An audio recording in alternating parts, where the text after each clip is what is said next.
Jason, welcome, and thank you so much for coming on the show today. Thank you, Cheryl. I'm happy to be here. Yeah, well, glad that you are here. You have a very powerful message. You've come out with a movie called Tell My Story. And can you share some of your story and what led you to make this movie?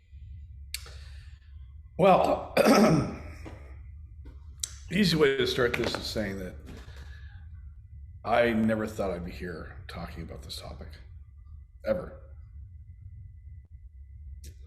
Because March 21st, 3 years ago, while I was on vacation with my wife celebrating her birthday, my son Ryan, who had turned 14 a week before, decided to take his own life. And we were the family that would never have thought that would have happened. I have 4 kids. Ryan was the youngest. Literally the night that happened, Kim and I were having dinner. And we were talking about how great our lives were, how we were entering the next phase, how we were going to become empty nesters in about 4 or 5 years. And we've gone through all the older kids and just Ryan left. And what are we going to do? Like, what does life look like? And talking about how wonderful and how lucky we've been. And that changed. So just so everybody knows, this is not a feel sorry for me conversation, because that's not what this is about. This is a, what did I miss and what did I learn, so you guys don't have to go through what my family's gone through. And it's one of those things that everybody thinks is going to happen to somebody else. Yeah. It would never happen to my family. And I obviously never thought it would happen to my family. Mm-hmm. I mean, we didn't have, marital issues. We didn't have drug and alcohol issues in the house. We didn't have any of those kind of issues. All the things you think the reasons why kids are having a tough time and would do something like this, they didn't exist. And I never saw the signs with Ryan. He was grumpy, mm-hmm. but I had 4 teenagers, and I thought he was the least grumpy of all of them. And so I didn't see it. But as I look back on it, there were signs, and I just didn't notice them because I didn't know. Because the big mistake I made is that I didn't pay attention to any of my kids' mental health. I didn't think about it. Because I assumed it was always somebody else's issue, not my family. Okay. And because I've never experienced depression, never experienced anxiety. Do I get sad? Sure. But I'd never experienced true depression. I don't know what it's like. And so I didn't check with my kids and see how they were feeling. And now, after Ryan died, I was going through his drawers and going through his room because you're looking for clues, right? And I read his letters and all that kind of stuff, but there was a note in his top left-hand drawer that said, "Tell my story." Wow. It never gets easier to talk about, does it? I do 2 or 3 of these a week.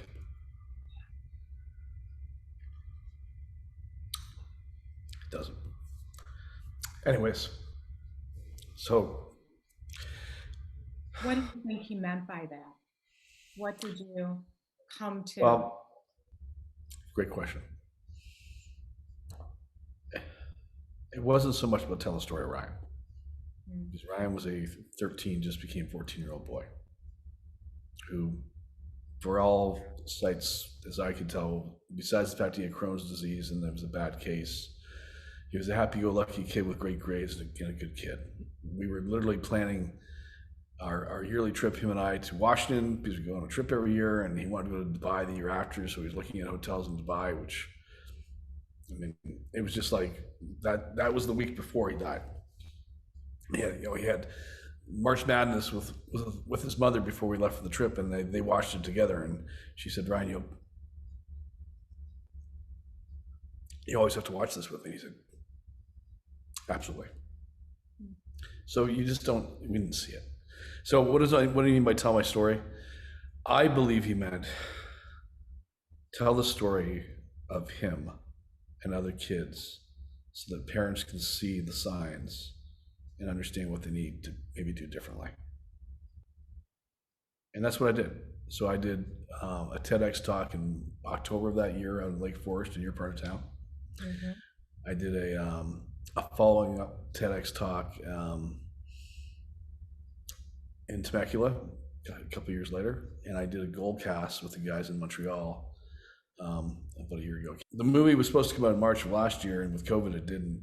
And I was frustrated, but I'm actually happy it came out now, because I think it's got more attention now. It's on PBS's Wellbeing's channel through the end of the month. It's available on tellmystoryfilm.com, and it aired on PBS this weekend. So Wow, I didn't know that. It aired on PBS. It aired on PBS, and I think now is the time when people are paying more attention to this, because COVID has put us all in a situation where we're in a mental health crisis in America like we've never been in. Yeah. With teens and tweens and parents and our military, you name it, everybody's in a really bad spot. You can see it in the news, you can see it in the amount of people who are yelling and screaming at each other on airlines, you can see it in the mass shootings that are happening, the violence across America, and unfortunately the uptick in suicides and suicide attempts. We're in a rough spot. Yeah. So this movie, I think, was in some ways meant to come out when it did, to help. Does that kind of help? It does. And I know I've been busier than I've ever been before. I mean, kids cocooning in their rooms, they're on video games, they're on their phones, they're isolated, all of those things. Yeah. And I'm assuming, because watching your movie, and it was so powerful in the messages, the statistic you gave is that there's been 70% increase in suicide. This was before the pandemic, right? Yeah. Yeah, it was. Numbers are higher now. Yeah. What did you learn from making this movie? Because I know you set out on a quest to find answers. And so you interviewed suicide survivors, prevention experts, parents, kids that were dealing with depression. What were some of the answers that you found? So here's what I learned. And because I was trying to figure out, how does this happen? And the first thing I think it's really important for parents to understand is, well, teen suicide exists, and it is the number 2 killer of our kids. The chances of it happening to you is probably rare, right? And nobody wants to talk about it. No. So let's not talk about it. I want to talk about something else. I want to talk about the mental health of your kids. And what I mean by that is I want you to understand something, that depending on what stats you listen to, and they're all over the map, but they're kind of in a little area, 20 to 30% of our kids today in the last 12 months have experienced some kind of major depression. Yes. 30 to 40% of them have anxiety issues. And a major depression isn't like I got sad for a day. It's I've been really, really, really sad for multiple days. We all get sad for a day. Depression is when you're getting upset for long periods of time. And there's probably a much more clinical definition, but I'm not a therapist. I don't even try to be. But I want to talk to you about that, because the chance that your child is going to experience depression or anxiety during their middle school years or high school years or college years is a lot higher than you think. And they need the coping skills to be able to deal with that. Yeah. And we don't have it for them. In fact, there's something crazy, like 80% of depression goes undiagnosed and untreated. 80%. Wow. Now, again, a stat that I pulled, that everybody's afraid of where stats come from these days, and me too. Right? Yeah. But there's just a lot of people don't do anything about it because they don't know they should do anything about it. So let's talk about the fact that your kids may be experiencing depression. And here's how I'm going to define depression for you from what I've learned. Okay. I'm in Southern California right now. I'm an hour north of San Diego in a town called Murrieta. I'm looking out my office window. There's not a cloud in the sky. It's a blue sky. The sun is shining. It's a gorgeous day. If I was here with someone who was really depressed, they may look at that same sky and only see clouds. And I know if you sink that in, let that sink in for a second. It's a blue sky. They don't see a blue sky. Mm-hmm. They see clouds in the sky. Mm-hmm. And that's what depression is. They're not seeing life the same way you're seeing it. And no matter what you can tell them why that's a blue sky, like, hey, there's no clouds up there. You're not going to convince them there's no clouds up there. And so what did I learn?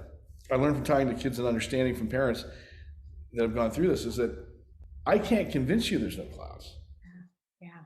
And trying to convince you there's no clouds makes you want to talk to me less. Yeah. What I can do is ask you what the clouds look like. So describe them to me. How do those clouds make you feel? Why do you think those clouds are there? Do those clouds ever go away? How often do you see the clouds? Wow. Wow, Jason, that's so powerful. Because that's what we try to do, talk them out of that it's beautiful day outside. There's no clouds there. I know your audience is a lot of women, a lot of mothers. Yeah. Ladies, you may be married to a guy like me. And here's who I am. I'm a guy who's built companies. I'm an entrepreneur. I employ 2,500 people across the country with my partners. I own other companies. I coach CEOs. I coach 16 CEOs around the country. I've written 8 books, sold maybe 9, give away a lot. I make documentary movies outside to tell my story. I've done Ironmans, a black belt. Now, I'm not saying I'm married to a guy who's just done all those things, but here's who I really am, and you probably identify with this. I'm a guy who thinks he has it all figured out. Yeah. As most of your husbands probably think they have it all figured out. And I'm a guy who spends his days fixing things because that's what guys do. Mm-hmm. And whether you fix cars or you fix companies, we look at it the same way. It's my job to fix stuff. So when you come to us with a problem, what do? We go, here's how you fix it. And what do? You go, I didn't come to you for a solution, W. I just want you to listen to me. That's really hard for guys like me. That's really hard for your husbands. Mm-hmm. And getting your husbands to understand that that's not the way to deal with your kids is a really important lesson for them. Because I learned that lesson, right? I don't remember every time Ryan came to me upset or my kids came to me upset, but I guarantee you, I was the guy who go, look around, see where you live. What the hell do you have to be upset about? You have everything. You have everything. Yeah. Do you know how I grew up? Let me tell you how I grew up. Let me tell you about my dad, right? Yeah. I know I did it. Mm-hmm. But when you do that to a child who is upset and seeing clouds in the skies, they don't want to talk to you anymore. Yeah, they just shut down. And they want to talk. They need to talk to you. Mm-hmm. And they don't want the solutions because there are no solutions to their problems.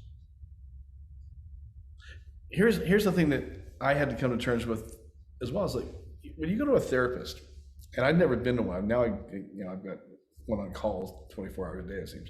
But you go to a therapist, and what do? They ask questions and listen. Yeah. Right? That's all they do. I know I'm not taking away from all of you who might be therapists, licensed therapists, but you know I'm right. You ask questions and you listen, and you ask more questions. Most people who go to a therapist very rarely are going to judge you and offer you solutions to your problems. And the best ones don't do any of that. Yep. They ask you how you think you should solve your problem. Mm-hmm. You can go to a therapy session and you're paying for an hour and you talked for 55 minutes. Mm-hmm. You should only pay for 5 minutes. I'm kidding. But you talked for 55 minutes.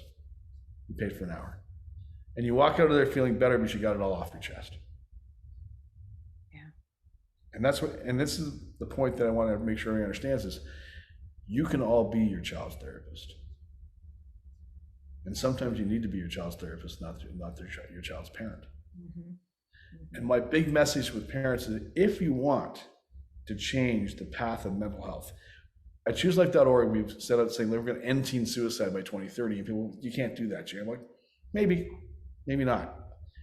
What I can do is make a huge difference in 10 years. Yes, you can. By saying that we're going to own our kids' mental health as parents. Because that's the one thing, if we all own our kids' mental health by 2030 and make sure we talk about it, we do it, and we care enough to take the time and understand enough to take the time to have the conversations, we can put it back to where it was when I was growing up, which was negligible numbers, as opposed to through the roof numbers, right? But it's that conversation that you and your husbands have to have with your kids where you're not judging, you're not trying to fix, you're just listening. And it won't make any sense to you. It doesn't have to. You will find they will be so upset about a problem you're going, what the heck? Yeah. Your boyfriend dumped you and you're 14 and what the, are you serious? Yeah, and we didn't like him anyway. We didn't like him anyway, it's terrible for you. But to them, it's a huge deal. It's the biggest thing going on. And you know what? You might have just lost your job. You might have been worried about how you make the mortgage payment. You might, who knows what's going on in your life. And yes, it's a lot more serious, I'm sure, but not to them. Not to them. Yeah. So that's one of the big things I learned is that they do want to talk. And by the way, if you're feeling like, if you're having that conversation, we'll talk about how to talk to them in a second. That's important too. And you're feeling like, oh my gosh, they're in trouble. They're in crisis. What do I do? Well, you can't back away. You can't get afraid. You've got to lean in, right? You've got to lean in. And let me tell you how you lean in. You look in the eyes and say, this sounds really serious. Thank you for sharing. I have a question though. Is it that serious that you've ever thought of hurting yourself? Yeah. That's when the parents are scared to ask. Scared to death. Yep. And yet we got to ask. And you're scared because you're afraid you put the idea in their head. And the idea is already in their head. You're not putting it in their head. And by the way, that idea pops into a whole bunch of people's heads and it's a common thought. You may never have had it. I may never have had it. But the survey says that over half people have said, I think I'm better off just not being here at some point or another in their lives. Right? That doesn't mean you're going to do anything about it. Yeah. So if the answer was yes, I've thought about hurting myself. Have you thought about taking your own life? Has that crossed your mind? Yeah, it's crossed my mind. Okay. Now you're freaking out. Yep. I get it, but you have to lean in more. You can't be scared in the back. You got to lean in more. Do you have a plan on how you're going to do that? Which is, by the way, the most important question. Because if they have an articulated plan, we need to get them to the hospital right away to make sure they're safe. Yes.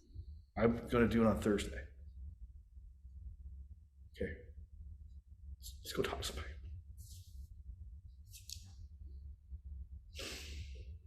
If they don't have a plan, you still have to get them into therapy. You still have to get them people to talk to. You have to hug them, tell them you love them. Don't judge them. Don't tell them why they shouldn't change their life. Don't give them all that crap they don't care about. Remember, there's clouds. They see clouds. Yeah. That's all they see. You're not going to convince them. Right? That moment, if it comes to that, and I hope it doesn't for you, how you handle that one moment is the most important moment in the conversation you'll ever have with your kids. Right? Remember, they don't want to die. This is a very important thing. They don't want to die. Ryan didn't want to die. He wanted the pain that he was feeling to stop. There's a big difference. That's all they think of. And some people think the only way to stop the pain is to die. They need to understand there's another way to stop the pain. Yeah. To have hope that they can feel better, that there's an answer to feel better. And just being able to talk about it, be able to express their feelings, is that it's like, the pressure is building up and building up and building up, and the ability to talk about it releases the pressure. Right? And it goes, and it starts bubbling back down, bubbling back down. Now it's going to make you feel crazy. I mean, you're oh my gosh, but they're feeling better every time they talk about it. They feel better. Yeah. I'm thinking when we're in our head, when your kid's in their head with all those thoughts and they're depressed, it gets distorted the more that they're alone with it. So by just expressing it, they're not alone anymore. Yep. And not to tell them you're crazy, send this message that you're crazy for feeling the way that you do, because they're already feeling that despair that they feel the way they do. It's like almost like normalizing it in the sense that it's okay that they feel this way and that there's help. Would you agree with that? Absolutely. Yeah. Absolutely. And look at this stuff, the stuff we're talking about right now isn't just for teens and tweens. This is for your spouses and your friends and your parents and your, yeah. It works the same for everybody. Yeah. I'm thinking, because I felt convicted myself listening, watching the movie, because I try to normalize to moms a lot of their kids' behavior so they don't judge it, so they're more accepting, and that their adolescent brain is developing and that they're going to be moody. But the kids were talking about in the movie, it got brought up about how not to use that, like that they're just moody, to just dismiss their behavior. Mom could be listening and she's got her kid hid away in the room and she peeks in and she says, "How are you?" And they say, "I'm fine. I'm fine." You were talking about that in the movie. How do we know the difference between I'm fine, I'm just cocooning and I'm moody, and I'm struggling here? Well, first thing that I realized, and I didn't know it earlier in life, when someone says they're fine, it's a very specially chosen word. They could have said, "I'm good, I'm great, life's awesome." They didn't. They said, "I'm fine." Fine means I'm not great, and I don't want to tell you I'm bad. But I'm probably bad. I'm probably not in a very good spot. That's why I told you I'm fine. I just don't want to tell you. Mm-hmm. So I chose fine. Mm-hmm. So how about we view fine as a cry for help, as opposed to I'm fine. And by the way, when I used to go to Ryan's room and I say, "You all right?" "I'm fine." I'm like, "Oh, fine. Just leave me alone. Get in my room." "Great. I got other stuff to do. Thanks. Glad you're fine." Checked in. I did my job. Mm-hmm. Right? I didn't do my job. Fine means there's probably something going on that you need to dig into. So let me give you a couple of tips on this one, because I learned this one the hard way too, and I wish I knew it. I know you own the house. I know you pay the bills, you pay the rent, you pay the mortgage. Everything in that room is yours. Your kids exist only because you paid for everything, and they were born because of you. I get it. So you have every right to barge into the room and tell them you want to talk to them. But from their perspective, the only sacred space they have on the entire planet is that room. That's it. Mm-hmm. So when you barge in and tell them you got to talk to them, you just barge into their only little sacred space. So how about not doing that anymore? How about finding the time that you can talk to them when you know they'll talk to them? And by the way, I get this.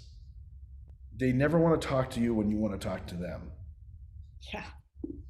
Parenting is inconvenient by nature. But you all know that there's times when they'll just babble and babble and babble. Maybe you're driving the car to school, maybe you're going to a sporting event, maybe you're out for a walk. There's times when they're just more willing to talk. Or it's like 11 o'clock at night when you're like getting ready to go to bed and you're exhausted. And they're like, "Can we talk?" It's like, "Oh, yeah, sure." No. Yeah, but it's inconvenient. I got it. Mm-hmm. But those are the times we want to dig in. Find a way to get I can't tell you how to talk to your kids in the sense that you know your kids. You know when they're more vocal and when they're not. Find those times. Take them out for a walk. Don't do it in their room and don't force them. Take them for walks. And one of the things I didn't do, right? I showed up the way I just told you I am. CEO, blah, blah, blah, blah, blah. All the stuff that doesn't matter at all. Right? Guy who never cried, never did it. I'm like, I fix everything. Everything's awesome. That's how I showed up.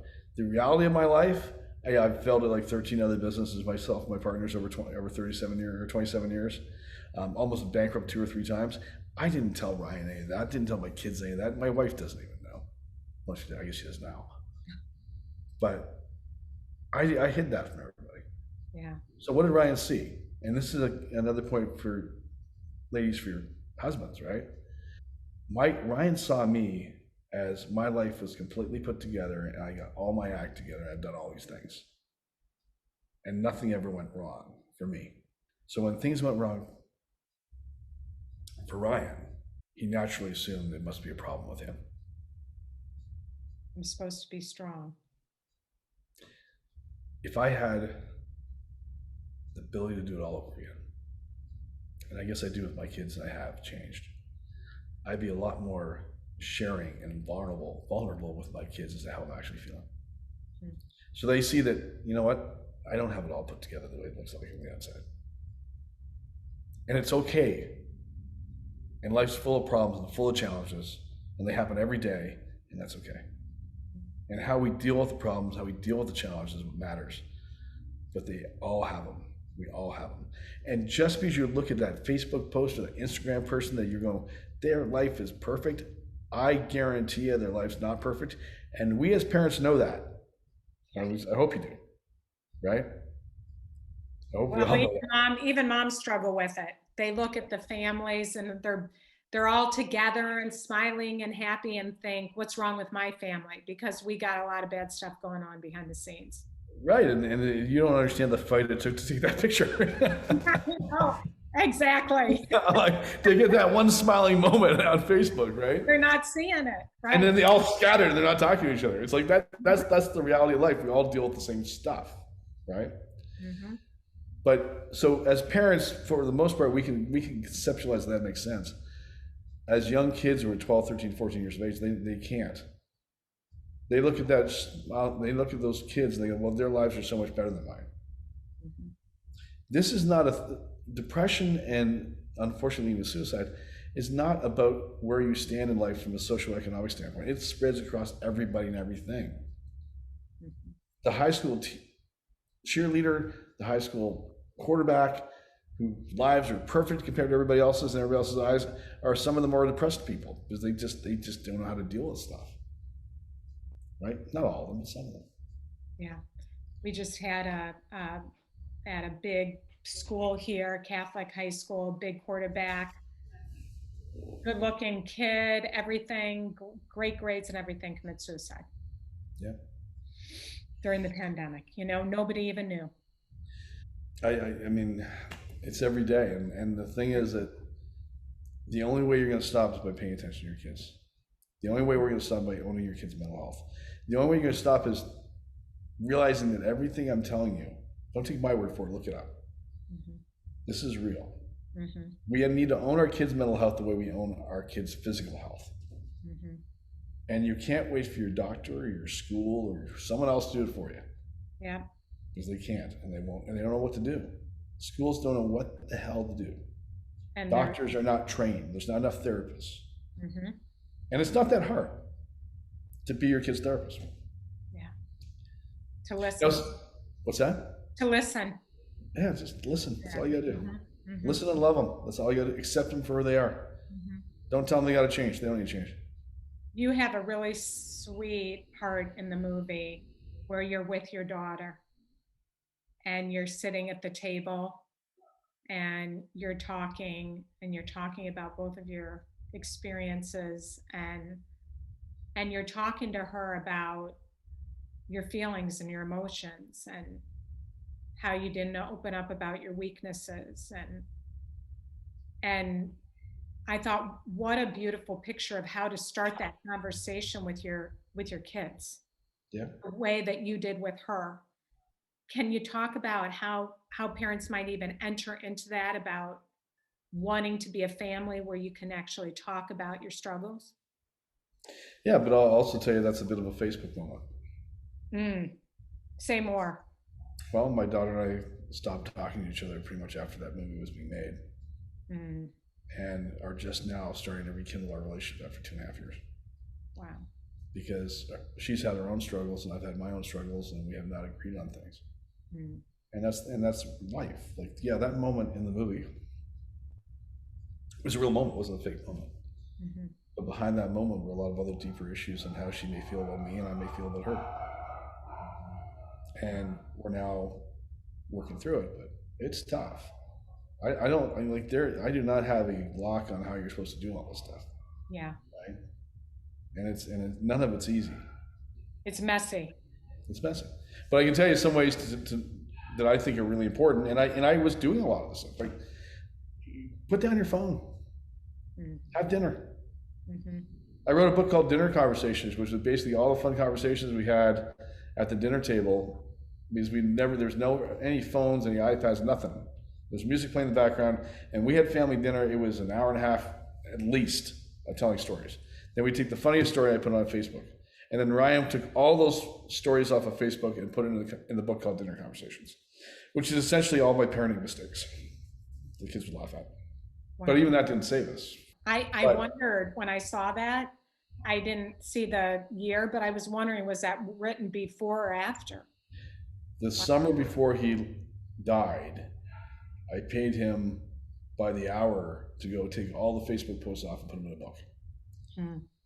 But anyways, but my point behind all this is not to go buy the book. You don't have to go buy the book. You should watch the movie and watch it with your kids. Yes. But I'm saying that put down your phone, talk to your kids. I mean, I know it's hard. I know you're busy. I get it. Me too. Right? Mm-hmm. But try to have a family rule. We're going to sit down, we're going to have dinner, we're going to talk. I don't know how many times I go out to dinners and you guys see the same thing. You go to a restaurant. Remember when we used to go to those things called restaurants?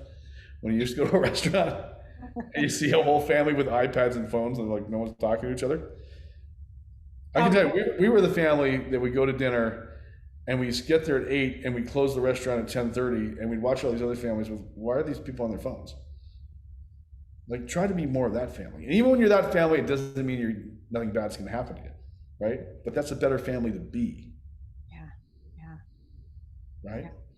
I can tell you another thing, and I know that we're going to run out of time here at some point, but remember that the life we grew up in, I grew up in as a 54-year-old guy, is different than the way their kids are growing up right now. Why are they so anxious? Why are they so depressed? Why are there some issues? Look around the world. I didn't know what was going on when I was 14. The news was on at 6 o'clock at night. My father watched it. I never watched it. I didn't read the newspaper, right? You start fires with the newspaper. You don't read them. I don't know what the heck you're supposed to do with the newspaper when I was 14. But now your kids know about COVID. They know about global warming. They know that there's potential wars with Iran and China and Russia. And the stress and pressure they're under as kids to get into the right college. I never thought about it, never cared. Yeah. Right? To get that scholarship, never thought about it, never cared. Right? And sometimes it's not you guys putting pressure on them. They put the pressure on themselves. Oh, yeah. Right? Yeah. And it's too much for a 14, 15-year-old, 16-year-old kid to be worried about. They need to live their lives and have some fun. Yeah. Otherwise, that pressure cooker keeps building, and that's why we have these problems. So keep in mind that that's going on. And then they've got the bully. My bully who used to be at school was never at my house, and their bully is at the house. And anybody's now a bully. My bully was a big kid who could beat me up. Their bully could be anybody with a keyboard, and I know you know that, but it's real. Yes. And middle school kids are mean. Yeah. So be there for them and watch their social media. If you're going to give your kid Facebook and Instagram and TikTok and whatever else is out there, because I don't pay attention anymore. It's not, let me put it to you this way. Leave their room alone. But that phone, you own that phone. Mm-hmm. You paid for that phone, it's your phone. Mm-hmm. They're welcome to borrow it, which means that you can look at it anytime you want to look at it. And you have the right to take it from them every single day. And they need to know that. Mm-hmm. And when you look at their Facebook and you look at their Instagram, and if you catch them hiding it or doing any of that kind of stuff, take the phone away from them until they learn they can't do that. Yeah, be talking to them about it. But understand, they have the conversation about how that's not real and this isn't real and this is what real life's like. Help them deal with the bullies. Help them deal with it all. You can't protect them. You can't bubble wrap them, but you can talk to them about life, right? Yeah. Yeah. And the final point I've got on all this is that You know, one big mistake I made a lot of them, was I don't think that a kid who's 11, 12 years of age, 13 years of age needs to have a browser on their phone. I gave Ryan a phone when he was 12 because he's a great kid, had great grades, had no issues, and I thought, here's a phone, do whatever you want. Here's how you hack in and have your own Facebook account. Just say you're older than you actually are. There you go. So when I gave Ryan a phone with a browser on it, what I basically said is, Ryan, you can go anywhere in the world you want and learn whatever you want. And I'll probably not ask you questions. I'll forget you were there. And they do. Yeah. And there's a lot of really, really, all the worst stuff you could ever imagine is on the internet. Mm-hmm. People think that porn's the worst thing on the internet. It's not a good thing. I'm not saying it is. It's not the worst thing on the internet. Mm-hmm. Mm-hmm. Ryan used that phone to research how to kill himself. I know it because he wrote about it in his letter to me. Mm-hmm. That's how he figured out how to do it. Jason. So my thoughts for you is, I'm not saying don't give your kids a phone. Mm-hmm. Lock down the browser. Yeah. Yeah. Check their Facebook pages. Mm-hmm. Make sure you understand how they can hide stuff from you on that phone. Mm-hmm. It's your phone, it's not theirs. Yeah. Privacy is not something a 14-year-old kid needs when it comes to phones. Yeah. Jason, I have to ask you before we wrap up, when you look back and you think, and you talked about, I now look back and I see some signs that I didn't see. What are some of those signs as you look back that Ryan was exhibiting? He was moodier. He was more withdrawn, spent less time with his friends, more time online, and short-tempered. I thought it was just normal teenager stuff. Yeah, yeah. Mm-hmm. All I'm saying is just pay attention to it.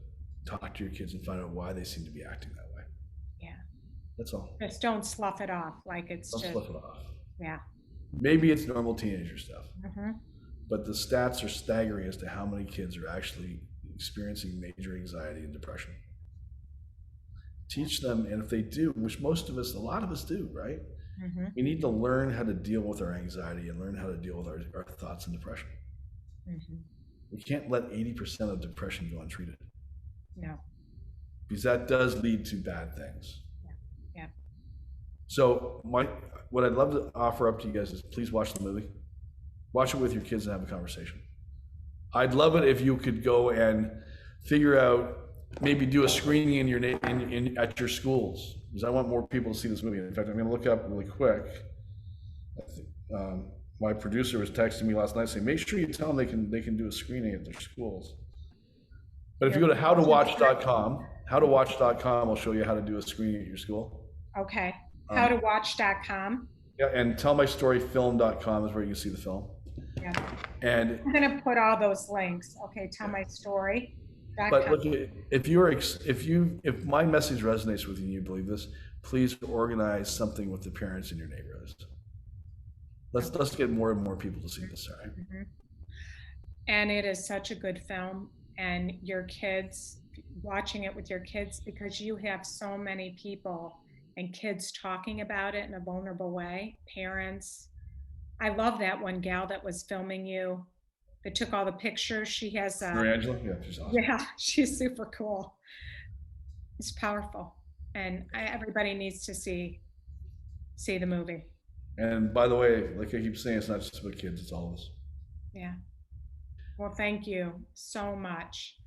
Thank you for being here, for sharing your story, for telling Ryan's story, how he wanted you to get this message out, using your pain and your tragedy to help us.